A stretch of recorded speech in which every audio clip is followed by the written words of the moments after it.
ফুটবলের ক্যারিয়ারে নেইমারের সবচেয়ে বড় শত্রু হলো তার ইনজুরির কারণে বেশিরভাগ সময় ব্রাজিলের তারকা স্ট্রাইকার নেইমারকে মাঠে খেলার চেয়ে হাসপাতালের বেডে কাতরাতে দেখা গেছে বেশি।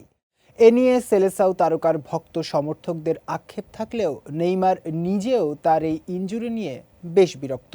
এই শত্রুর সঙ্গে প্রতিনিয়ত লড়াই করতে করতে অনেকটাই ক্লান্ত হয়ে পড়েছেন ব্রাজিলের তারকা ফরওয়ার্ড। আর তাই তো ৩৪ বছর বয়সে এসে পেশাদার ফুটবল থেকে বুট জোড়া তুলে রাখার সম্ভাবনাও একেবারে উড়িয়ে দিচ্ছেন না তিনি। সাম্প্রতিক মৌসুমগুলোতে চোটে জর্জরিত থাকায় ভবিষ্যৎ নিয়ে ব্রাজিলের অনলাইন চ্যানেল কেইসকে দেয়া সাক্ষাৎকারে নেইমার বলেন, ভবিষ্যৎ আমার জন্য কি নিয়ে আসছে তা আমি জানি না। ডিসেম্বরে অবসর নিতে চাইতে পারি।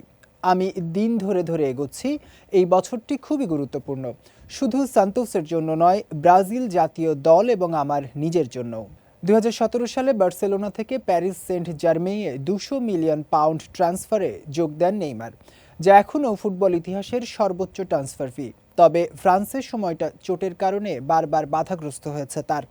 এরপর সৌদি ক্লাব আল হিলালেও একই দশা হয় ব্রাজিলিয়ান এই তারকার। এরপর ২০২৫ সালের জানুয়ারিতে সৌদি ক্লাব আল হিলাল ছেড়ে শৈশবের ক্লাব সান্তোসে ফেরেন নেইমার।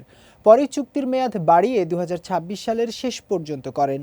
কিন্তু হাঁটুর অস্ত্রোপচারের কারণে গত বছরের ডিসেম্বরের শেষ দিকে মাঠের বাইরে চলে যান তিনি এবং জানুয়ারিতে ব্রাজিলিয়ান মৌসুমের শুরুটাও মিস করেন।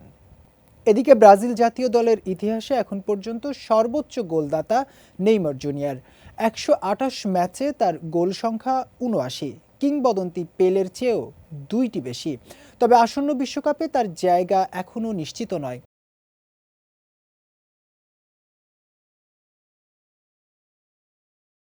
বর্তমান কোচ কার্লো আনচেলোত্তি তাকে দলে ফিরতে হলে শতভাগ ফিট হয়ে যোগ্যতা প্রমাণের চ্যালেঞ্জ ছুঁড়ে দিয়েছেন।